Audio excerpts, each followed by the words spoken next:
Hi everyone, Comic Reviewer here. This time reviewing on Ant-Man and the Wasp. Now, as you know, Ant-Man and the Wasp is a 2018 superhero film that is meant to be the sequel to the 2015 film Ant-Man. And the premise of Ant-Man and the Wasp takes place 2 years after the events with the whole Captain America Civil War thing, where we see how Scott Lang is placed under house arrest and pretty much kind of goes to the day-to-day life of keeping his daughter entertained, doing the kind of typical house arrest stuff. And after seeing images of Hank Pym's wife Janet, calls Hank and Hope in trying to figure out what happened to Janet. And we see how Janet is still alive in the quantum realm, and this is where we see how Hank, Hope, as well as Scott Lang try to find where she is, as well as try to get her back. We also do see how a arms dealer is also after Hank Pym's equipment, as well as a new villain known as Ghost. Now, I would say when you kind of got the arms dealer meant to be kind of known as Sonny Burch, I think his character could have worked more if they made him the Ghost, like wanting to kind of use Hank Pym's technology after finding it on the internet.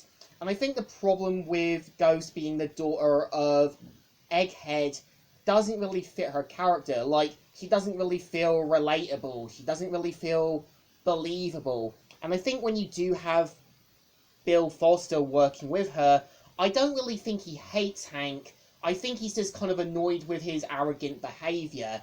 And I think this is where the film steps down quite a lot, where, yeah, you can kind of tell Ghost doesn't really feel like a believable villain. The story changes from the whole kind of Italian kind of Mission Impossible thing to something else. But I kind of think the Ghost could have been interesting, like I said, had the first Ant-Man film been with a younger Hank Pym. Maybe the second film could have been revealed with Hank Pym seeing visions of a strange ghost, and have it that Janet's father points out about Bill Foster's nephew, known as Tom Foster, who could have been an arrogant, narcissistic, and if not, stuck-up jerk, who sort of saw the team nothing more than cannon fodder, and when he tried to access the quantum realm, could have been trapped in and use a image of the kind of ghost thing to get back at the people who wronged him.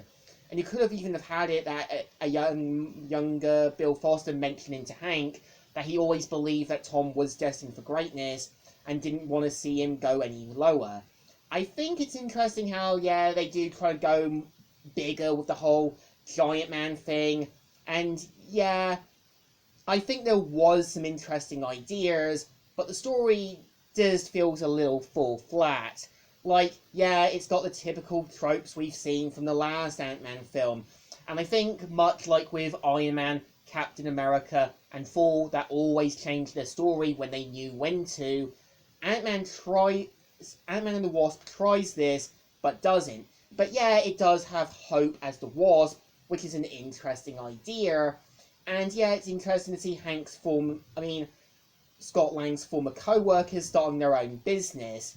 I just think, much like for the Dark World, the story falls flat as the villain doesn't feel rememberable. You kind of have Bill Foster trying to be a moral compass to Ava Stir, who's known as the Ghost. And yeah, I kind of think you could have had Bill Foster having time to realise his mistakes or questioning his actions, like showing signs that he isn't evil but wants to believe that what he does is right.